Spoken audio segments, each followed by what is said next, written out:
রুমার গল্পের আসরে তোমাকে জানাই আবারও স্বাগত। আজ যে ছোট গল্পটি পাঠ করছি তার নাম অপ্রেম। লিখেছেন সুচিত্রা ভট্টাচার্য। শ্মশান থেকে ফিরতে ফিরতে রাত 11টা বাজিয়ে দিল তরুণ। এসেই ঢুকেছে বাথরুমে। স্নান সেরে বেরোতেই ঝটপট দুজনের থালা সাজিয়ে ফেললাম। সারাদিন যা ধকল গেল, নিশ্চয়ই খুব খিদে পেয়েছে বেচারার। চুল টুল আঁচড়ে তরুণ এসে বসেছে ডাইনিং টেবিলে। মুখখানা ভার ভার। বোঝাই যায় বন্ধু বিয়োগের অভিঘাতটা এখনও পুরোপুরি হজম করতে পারেনি। মানুষটাকে সহজ করতে ক্যাসারোল খুলে রুটি বার করতে করতে বললাম, সব ঝুঁকলো তো ঠিকঠাক? ঠিকঠাকের আর ছিলটা কি? বডিটা পুরো ছাই হয়ে গেল, ব্যাস। গোটা ঘটনাটায় তরুণের মন বিশ্রী রকম খিঁচড়ে আছে জানি। সকালে দুর্ঘটনাটার খবর পেয়ে প্রথমে খানিকক্ষণ থম মেরে বসে রইল। তারপরই হাঁচর পাঁচর করে ছুটেছিল বাইপাসের হাসপাতালটায়।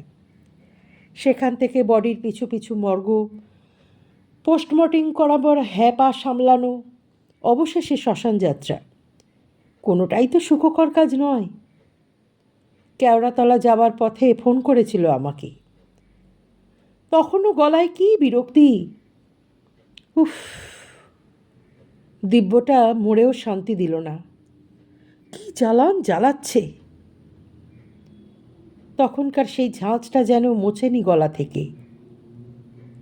শান্ত করার জন্যেই নরম স্বরে বললাম, খুবই স্যাড ঘটনা, কিন্তু অ্যাক্সিডেন্টের ওপর তো কারুর হাত নেই।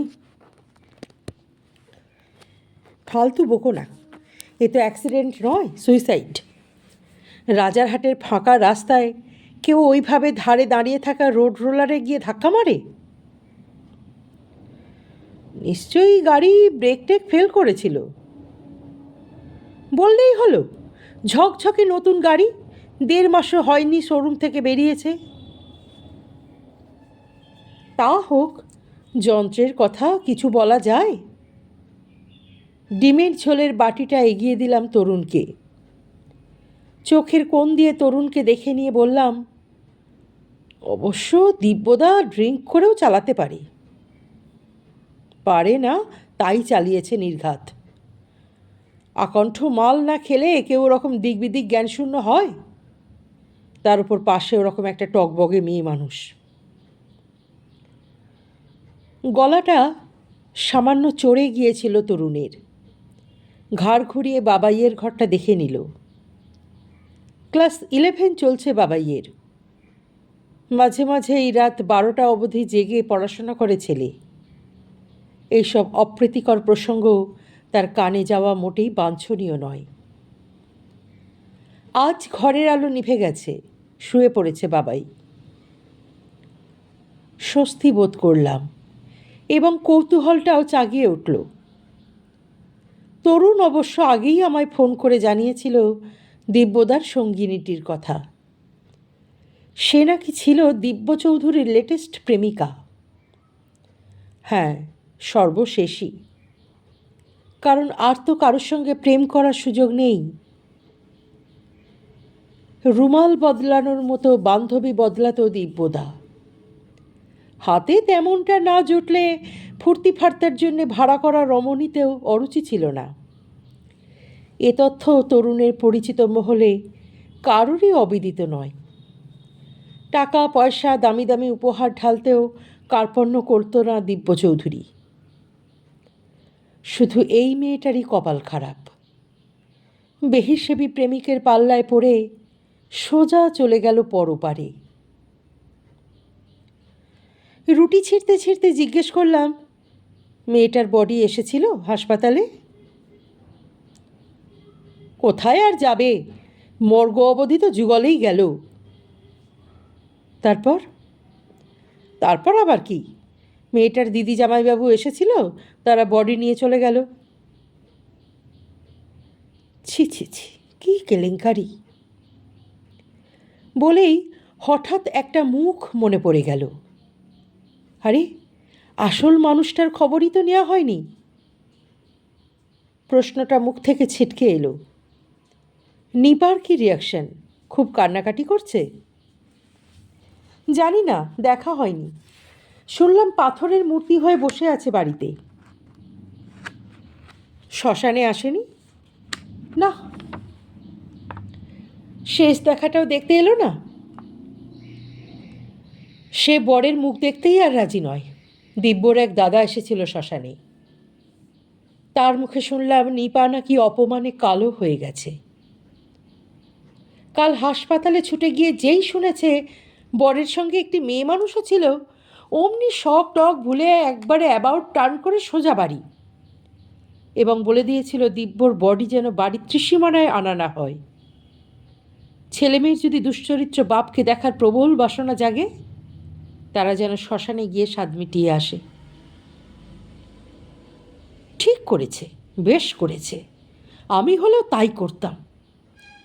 যে বর সারাটা জীবন জ্বালিয়ে পুড়িয়ে মারল, মদ, মেয়ে মানুষ আর নিজের বেলের লাপনার বাইরে কিচ্ছুটি বুঝল না, দুখানা বাচ্চা পয়দা করেই যে খালাস, তারা কিভাবে বড় হচ্ছে তা নিয়ে কস্মিন কালেও মাথা ঘামায়নি।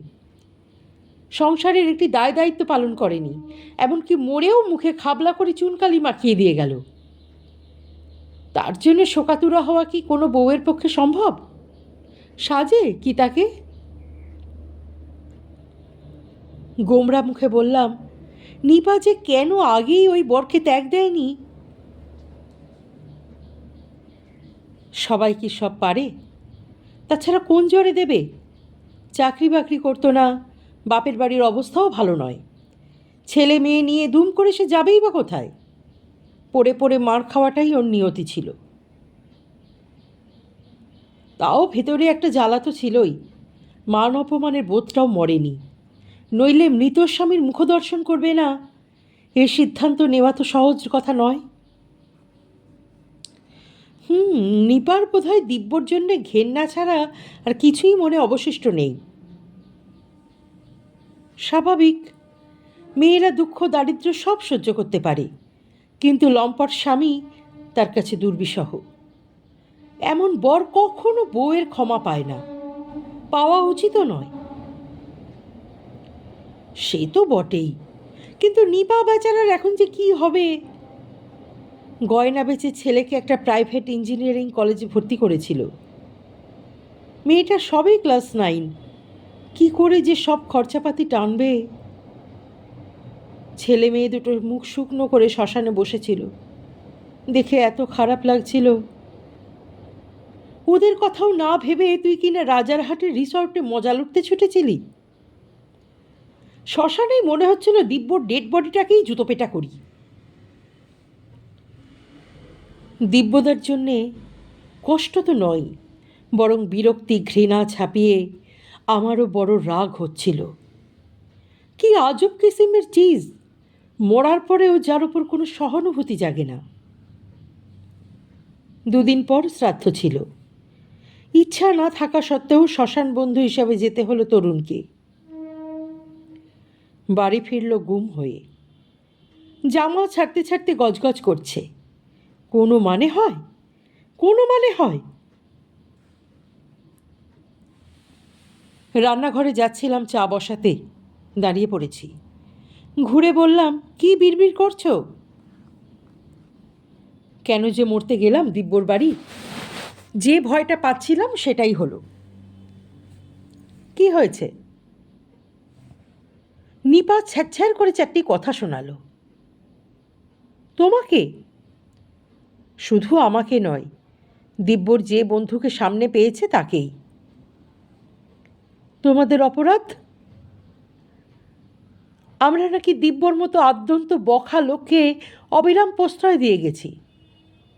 অনেক আগেই নাকি আমাদের একজোট হয়ে তাকে শায়েস্তা করা উচিত ছিল।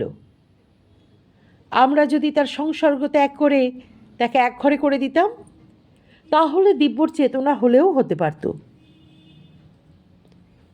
যে লোকটা রাশি রাশি টাকা অস্থানে কুস্থানে ওড়ায়, তার সংসারটা কিভাবে চলে কেন আপনারা খোঁজ রাখেননি? যাপ বাবা, এ তো অন্যায় অপবাদ।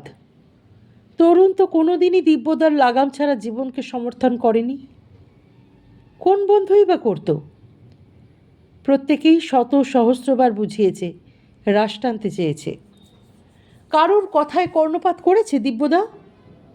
উল্টে যখন তখন বগলে বোতল নিয়ে চড়াও হতো ফ্ল্যাটে, হল্লাগুল্লা জুড়ত।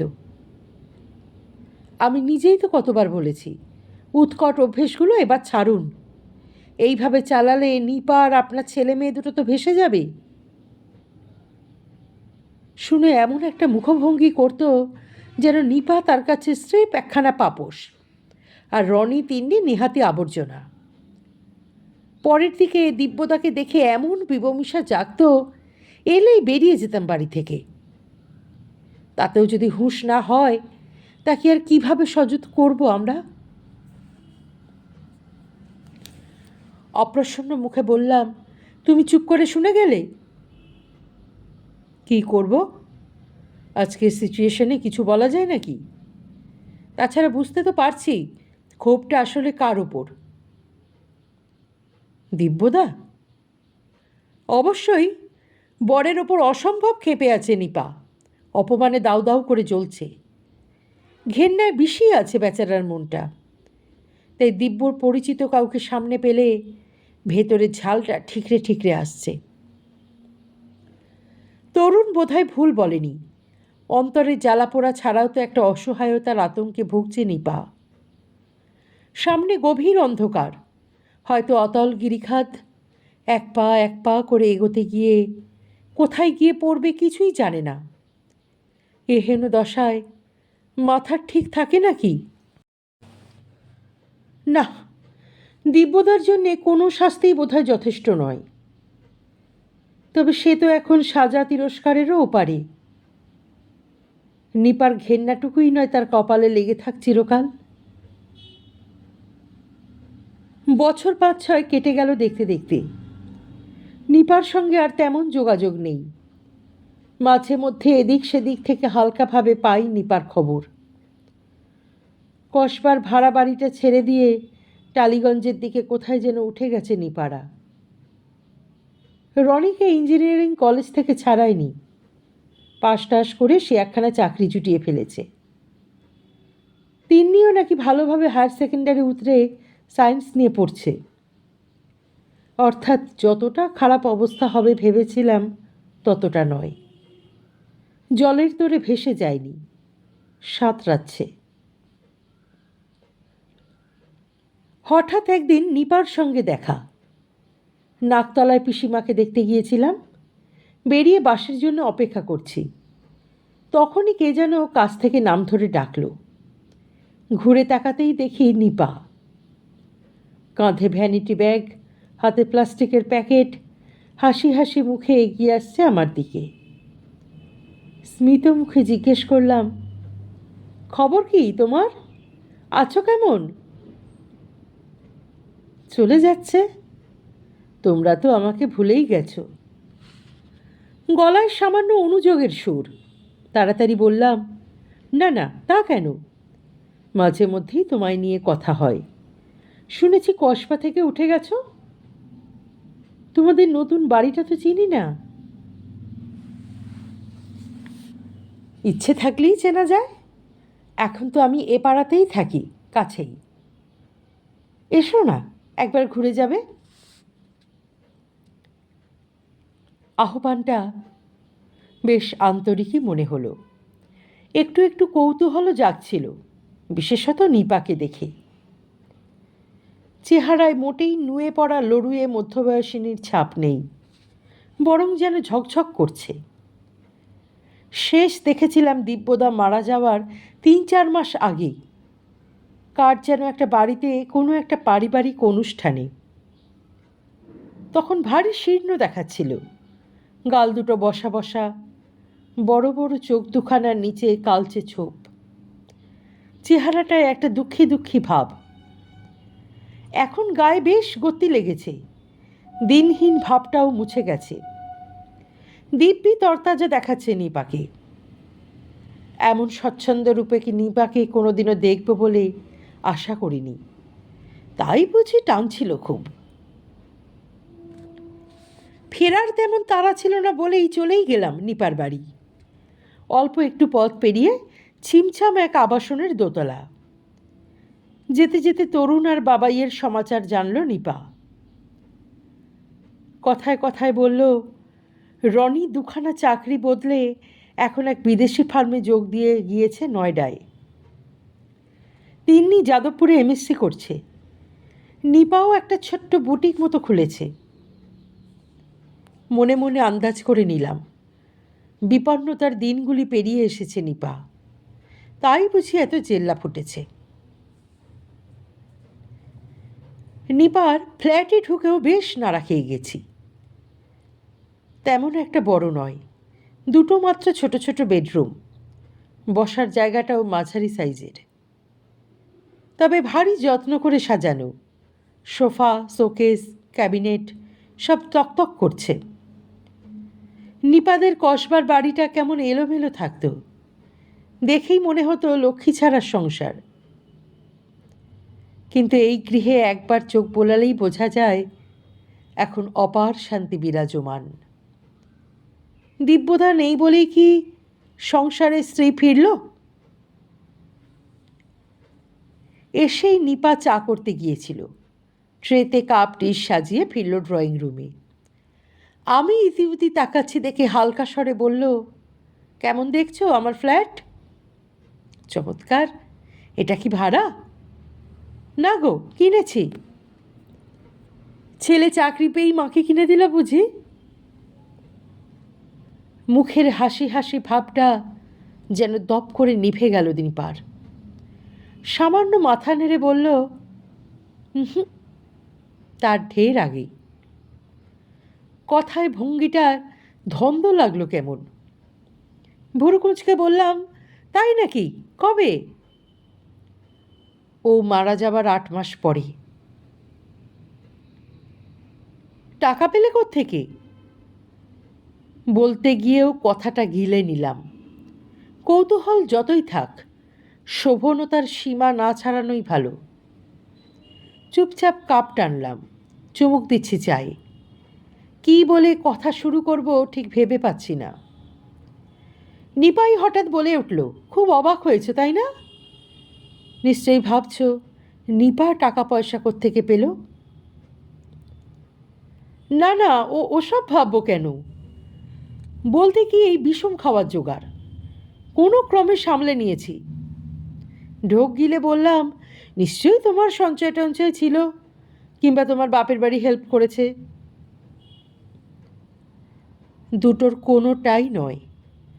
নিপা ছোট্ট একটা শ্বাস ফেলল, ফ্যাকাশে হেসে বলল, ফ্ল্যাটখানা জুটেছে দিব্যর দৌলতে। মানে? সে এক কাহিনী। নতুন গাড়িটা কেনার সময় মোটা টাকার পার্সোনাল অ্যাক্সিডেন্ট ইন্স্যুরেন্স করতে হয়েছিল দিব্যকে। সেখান থেকে 5 লাখ টাকা হাতে এলো। দিব্যর একটা এলআইসি চলছিল, এছাড়া সে বছরে আর একখানা নতুন পলিসি করিয়েছিল। একটা মাত্র প্রিমিয়াম দিয়েছিল।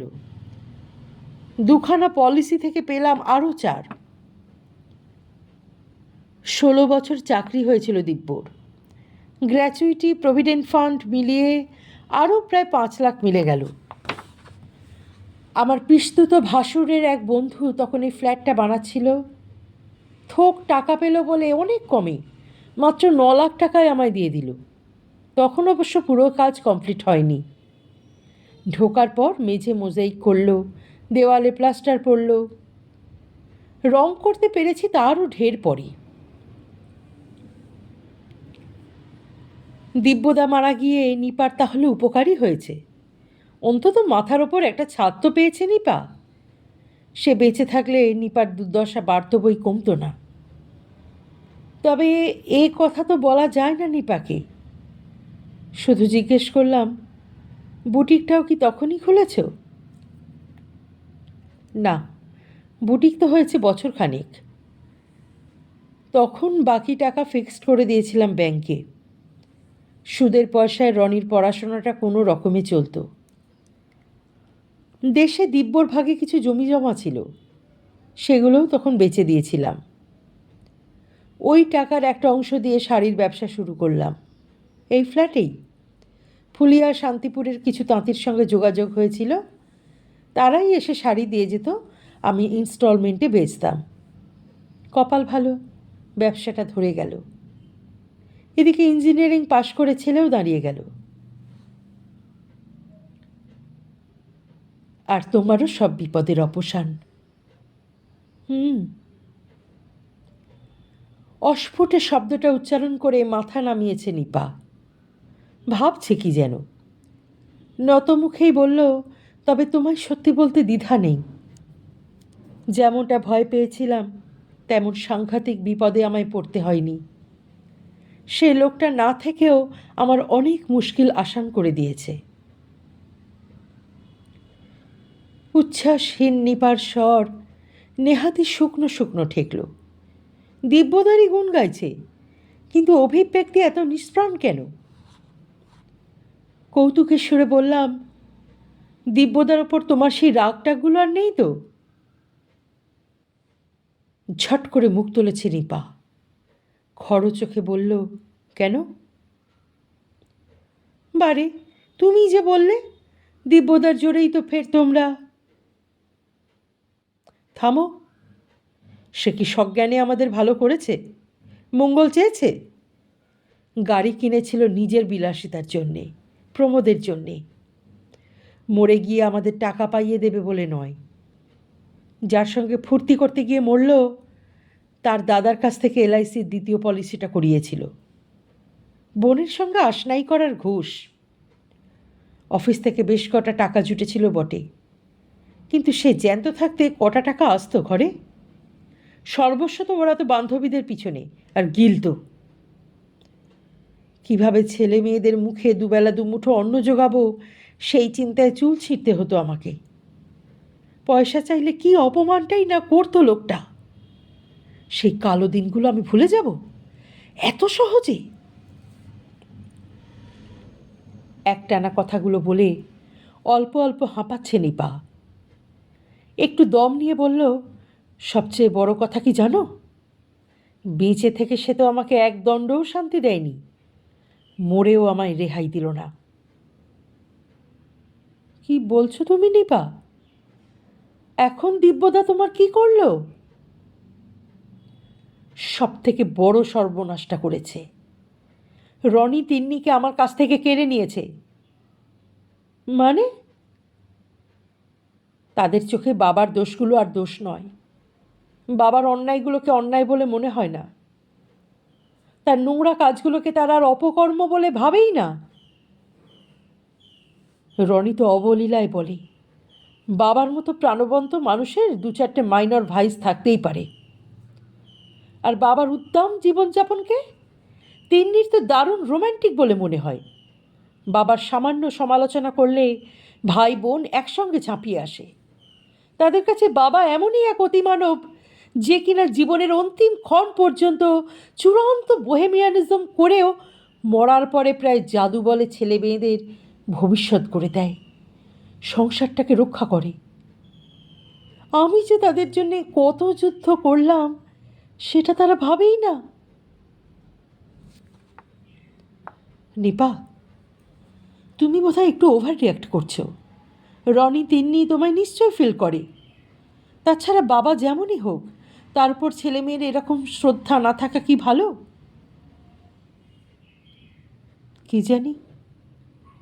নিপা ফোঁস করে আবার একটা শ্বাস ফেলল। তবে আমি খুব কষ্ট পাই। আসলে মানুষটাকে খুব কাছ থেকে দেখেছি তো, জানি তো সে কোন স্তরের মানুষ। নরকের কীট বললেও বুঝি তাকে সম্মান করা হয়। তাই হয়তো বাবার উপর ছেলে মেয়েদের এই দুর্বলতা আমি হজম করতে পারি না। কিন্তু তাকে যে এখন দুটো গাল পারবো তেমন উপায়ও তো রাখেনি সে। অতএব জ্বলনটা বাড়ছে দিন দিন। মনোকষ্ট চেপে চেপে একটা সুখী ভাব ফুটিয়ে রাখতে হয়।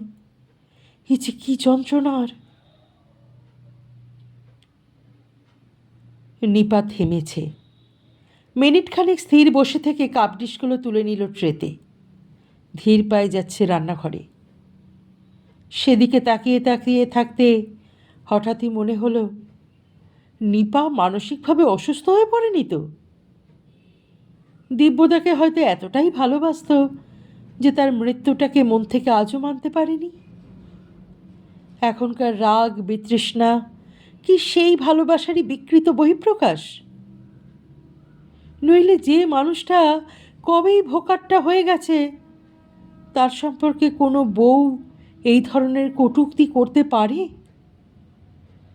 মানুষ যতই আঘাত দিক, সময়ের সঙ্গে সঙ্গে তার তীব্রতাও তো ক্রমশ কমে আসে, নয় কি? তাছাড়া দিব্যদা যেমনই হোক, সে যে কোনো না কোনোভাবে সংসারের কাজে লেগেছে, এই সত্যিটা নিপা মানতে পারবে না কেন? না, এই নির্ঘাত অসুখেরই লক্ষণ। ফিরেছে নিপা, বসেছে সোফায়, দুহাত কোলের কাছে জড়ো করা। যাতে নিপা কোনোভাবেই উত্তেজিত না হয় সেইভাবেই গলা নরম করে বললাম, একটা কথা জিজ্ঞেস করব, মন খুলে জবাব দেবে? আমার চোখে চোখ রাখল নিপা। বলো। তোমার সংসার তো এখন ভালোই থিতু। বলতে পারো। সজ্ঞানে হোক কি অজ্ঞানী, এর পিছনে দিব্যদার একটা অবদান আছে, এটা কি অস্বীকার করতে পারো?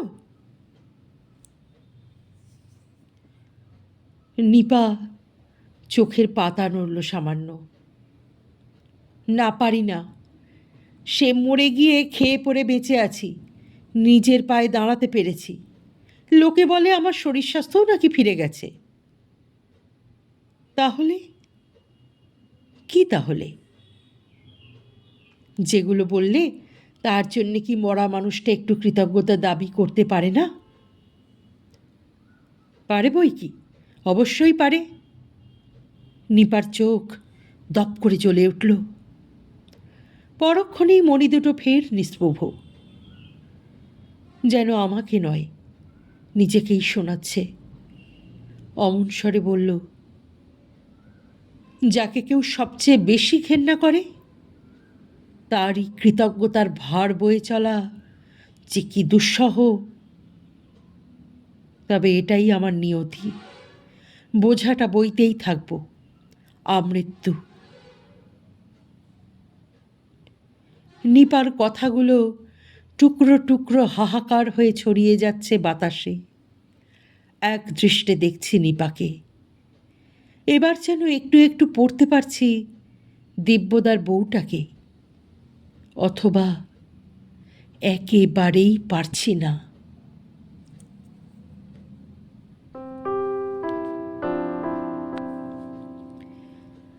আজকের গল্পটি তোমার কেমন লাগলো? মূল্যবান মতামত অবশ্যই কমেন্ট বক্সে লিখে জানিও। গল্পটি ভালো লাগলে একটি লাইক করে দিও, শেয়ার করে দিও পরিচিত এবং প্রিয়জনদের মধ্যে। আর যারা এখনও চ্যানেলটি সাবস্ক্রাইব করনি তারা কিন্তু চ্যানেলটি সাবস্ক্রাইব করে সঙ্গে থেকো। অপেক্ষা করো পরবর্তী গল্পের জন্যে। অনেক ধন্যবাদ গল্পটি শোনার জন্যে।